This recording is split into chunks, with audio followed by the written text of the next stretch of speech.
Welcome back to the channel what is up. So ఈరోజు ఈ vlog ఏంటంటే ఈ బలినో కార్ గురించి. నేను ఇంతకుముందు బెంగళూరు వ్లాగ్లో చెప్పిన కదా, నేను ఈ కార్ గురించి చెప్తాను. ఆ రోజు అయితే వ్లాగ్లో చెప్పలే, వ్లాగ్ లెంత్ అయిపోతుందని. సో ఈ బలినో ఎందుకు దీని గురించి ఈరోజు చెప్పబోతున్నా అంటే, అందరికీ తీసుకోవాలంటుంది కదా, పెద్ద కార్ తీసుకోవాలంటుంది ఎక్కువ సీసీతో.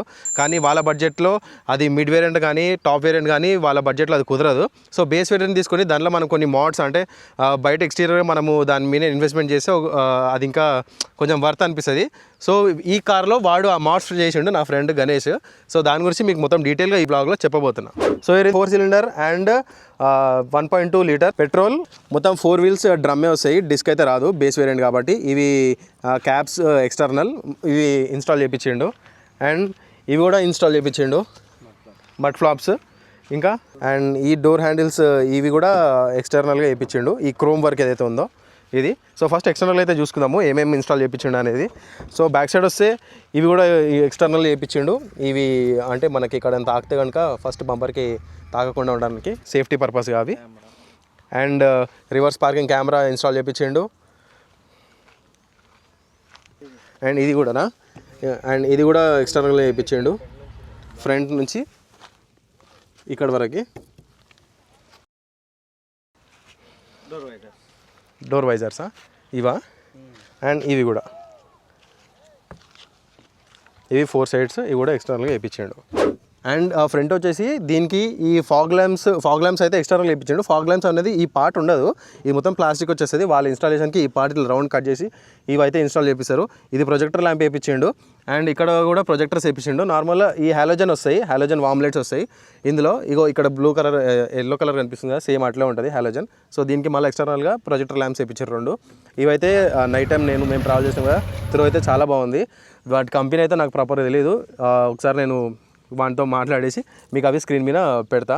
అండ్ డీటెయిల్స్ కూడా ఏంది ఏ పార్ట్ ఎక్కడెక్కడది అంటే దానిలో పేరు వాళ్ళ దాని బ్రాండ్ కూడా వీలైతే నేను పెట్టడానికి ట్రై చేస్తాను. ఇప్పుడైతే లోపల చూసుకుందాము. అంటే బయట అయితే బేసిక్ వేయించిండు, కానీ లోపల అయితే కొంచెం బాగానే అప్గ్రేడ్ చేసిండు. మెయిన్ ఫస్ట్ ఈ సీట్ కవర్స్ ఈ brown colour and light black finishing ఉంది. ఈ సీట్ కవర్స్ ఒకటి వేయించిండు. అండ్ ఇది ఈ లోపల ఇదేంద్రా మ్యాట్సా? మ్యాట్స్ అవి లోపల ఈ మ్యాట్స్ ఒకటి వేయించిండు, మొత్తం 4 సైడ్స్. అండ్ బేసిక్ మోడల్లో మీకు ఇవి కూడా వస్తాయి, అంటే ఇది విత్ కంపెనీ నుంచే. అండ్ స్పీకర్స్ కంపెనీ ఫిట్టెడేనా? స్పీకర్స్ అయితే కంపెనీ ఫిట్టెడ్ రావు, స్పీకర్స్ ఎక్స్టర్నల్ వేయించుకోరు.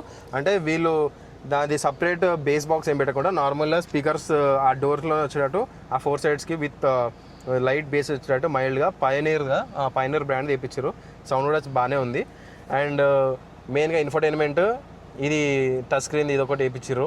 అండ్ మీకు ఇందులో బేస్లో చిన్న ఒక మీటర్ వస్తుంది, అందులో ఫ్యూయల్ ఇంకా నార్మల్గా మన ట్రిప్ అవన్నీ చూపిస్తుంది, ట్రిప్ సంబంధించింది అంతే. ఒకటి టాకోమీటర్ వస్తుంది, ఒకటి స్పీడోమీటర్ వస్తుంది. అండ్ ట్రాక్షన్ కంట్రోల్ వస్తుంది, ఆటో ఇంజన్ ఆన్ వస్తుంది. ఇక్కడ కొంచెం స్పేస్ పెట్టుకోవడానికి ఉంది. నార్మల్గా మన boot and petrol gear knob, basic gear knob. ఇక్కడ స్పేస్ కొంచెం బాగానే ఉంది, కప్ హోల్డర్స్కి ఇక్కడ స్పేస్ ఉంది. అండ్ ఇది ఎక్స్టర్నల్గా పెట్టించుకుండు, ఛార్జింగ్ పోర్ట్.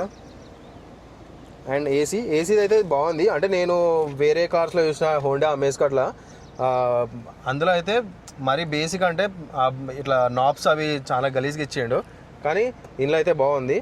ఈ బటన్స్ అంటే ఫీల్ అయితే మంచిగా ఉంది. ఇవి కంపెనీ ఫిట్టెడ్ వస్తాయి. అండ్ గ్లో బాక్స్ కూడా స్పేషియస్ ఉంది. ఒకసారి బ్యాక్ సైడ్ చూసుకుందాము, బ్యాక్ సైడ్ ఏమేమి ఇచ్చిండో. సో ఇది బ్యాక్ సైడ్ సీట్ కవర్స్, ఇది మొత్తం మన లగేజే ఉంటుంది ఎప్పుడైనా మనం వస్తే. సో ఇది చాలా స్పేషియస్ ఉంటుంది. హెడ్ అయింది, అండర్ థై సపోర్ట్ బాగుంది. అండ్ మనం ఎక్స్టర్నల్గా ఇది వేయించుకోవచ్చు నాకు తెలిసి.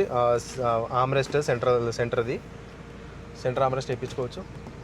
ఓవరాల్గా ఇది కారు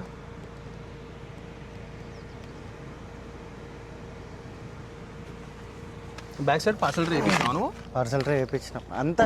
టోటల్లీ ఓన్లీ కార్ మాత్రమే ఇస్తాడు, మిగతాది ఏమి ఇయ్యాడు. ఇంకా boot space so back side parcel tray సపరేట్గా ఇప్పించుకోరు అండ్ అంతే బూట్ స్పేస్ అయితే మనకు చాలా ఉంది ఉండని అండ్ స్పేర్ వీల్ కిందనే ఉంటుంది కిందనే ఉంటుంది. ఓకే ఉంది. అండ్ ఇవి టైర్స్ అయితే 16 ఇంచ్ 17 ఇంచ్ ఓన్లీ టాప్ ఎండ్కి వస్తుంది.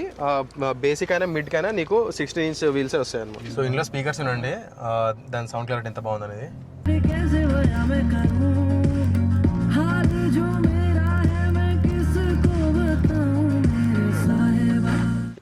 సో ఓవరాల్ కార్ అయితే ఇప్పుడు చూసారు కదా. సో ఈ కార్ వాడు తీసుకొని ఆల్మోస్ట్ 8 to 9 months అవుతుంది, అంటే 1 year అనుకోండి, 1 year దగ్గర అనుకోండి. సో ఈ కార్ అంటే ఎట్లా సాటిస్ఫైడ్ ఈ కార్తో ఇవన్నీ చేయించుకున్నా, సో మోడిఫికేషన్స్ దాంతో ఎట్లా సాటిస్ఫైడ్, ఓనర్షిప్ 8 months ఓనర్షిప్ ఎట్లుందో ఆ రివ్యూ తీసుకుందాం ఒకసారి. చెప్పు ఎట్లా అనిపించింది ఇక కార్ తీసుకున్నది మైలేజ్ కొరకు. కాకపోతే కార్ నేను 9 months నుంచి మేము నడుపుతున్నాం కాబట్టి హైవే పర్ఫార్మెన్స్ కానీ బండి నుంచి ట్రబుల్ కానీ ఏది లేదు. ఇంకా మనం ఇంకా స్మూత్ డ్రైవ్ చేసుకుంటే ఇంకా మంచిగా లైఫ్ ఇచ్చే ఛాన్సెస్ ఉంటాయి. మనం రఫ్ హ్యాండ్లింగ్ మాత్రం చేయకూడదు దీని నుంచి అయితే. ఎందుకంటే దీంట్లో అయితే మారుతి సుజుకిలో అందరికీ తెలిసింది ఏమంటే బిల్ట్ క్వాలిటీ, మెయిన్గా బిల్ట్ క్వాలిటీ ఇంకా మనకు వద్దు అనుకుంటే మనం మంచి బిల్ట్ క్వాలిటీ కావాలంటే వేరే కంపెనీకి పోవచ్చు. మైలేజ్ పరంగా కావాలి, అన్ని సర్వీసెస్ అన్ని కావాలి అంటే మనం మారుతి చూస్ చేసుకొని ఏ బండి అయినా తీసుకోవచ్చు. కాకపోతే బెలానో ఎస్పెషల్లీ మైలేజ్ కొరకు ఓవరాల్ గా 25 ఇస్తుంది నాకు మైలేజ్. ఇది పాయింట్ అంటే నేనైతే అంటే మైలేజ్ గురించి చెప్పలేదు, బిల్డ్ క్వాలిటీ గురించి అయితే చెప్పలేదు, జస్ట్ వెహికల్ అని చెప్పిన ఇన్సేపు. ఆ పాయింట్ 1 బిల్డ్ క్వాలిటీ మీకు సేఫ్టీ ఎక్కర్లేదు, మాకు మైలేజ్ అయితే చాలు అన్నట్టయితే బలినోకి రావచ్చు. అండ్ ఇంకోటి విషయం, మైలేజ్ విషయంలో కూడా మీరు మారుతి సుజుకి చూస్ చేసుకోవచ్చు. కొన్ని వెహికల్స్ ఉన్నాయి దీంతో పాటు, సియాజ్ అట్లాంటివి కూడా, ఎస్ప్రెసో కూడా, ఇట్లాంటివి కూడా మీకు మైలేజ్ ఇస్తాయి. అండ్ మైలేజ్ ఎట్లా వచ్చింది, కంపెనీ క్లెయిమ్ అయితే 25 km/L అని ఉంది. నీకు ఎంత వచ్చింది ఇప్పటివరకు? నా 24 ఈజీగా వచ్చింది. ఓకే 24 అయితే వస్తుంది మంచిగా స్మూత్గా డ్రైవ్ చేసుకుంటే. మీరు నార్మల్గా ర్యాష్గా డ్రైవ్ చేసిన హైవే మీద 8 into 20 అయితే ఈజీగా వస్తుంది మైలేజ్. ఏసీ నీకు 24 వస్తుందా? విత్ ఏసీ 24 వస్తుంది ఈజీగా. సో ఇది ఓవరాల్ ఓనర్షిప్ ఎక్స్పీరియన్స్. సో అది బలెనో గురించి. సో మొత్తం కార్ రివ్యూ అయితే చూపించేసిన, కార్ ఫిట్టింగ్స్ ఏం ఎక్స్ట్రా ఫిట్టింగ్స్ అయినాయి అవన్నీ చెప్పేసిన. కానీ దాని బడ్జెట్ ఎంత అయిందో చెప్పలేను కదా. సో వానే అడుగుదాము, ఎంత అయిందో బడ్జెట్ మొత్తం? ఓవరాల్గా వచ్చేసి వినయ్ మనకు హైదరాబాద్ లో చేపించిన, ఇది Hyderabad Bharat car decors overall గా వచ్చేసి 30,000 అయింది.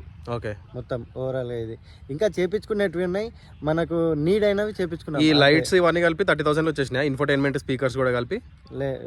ఎల్ఈడి మనకు వామ్ వైట్ వస్తాయి కదా, ఓకే అవి మళ్ళా దాని తర్వాత చేపించుకున్నా అనమాట. ఓన్లీ ఇప్పుడు ఫాగ్ ల్యాంప్స్ ఇవన్నీ నేను చూపించే వరకు అయితే 30K అయింది. ఓకే మళ్ళీ ఎక్స్ట్రా అంటే ఇంకా ఎల్ఈడి నేను తర్వాత వేయించుకున్నాను. సో అదనమాట విషయం. చలో బాయ్.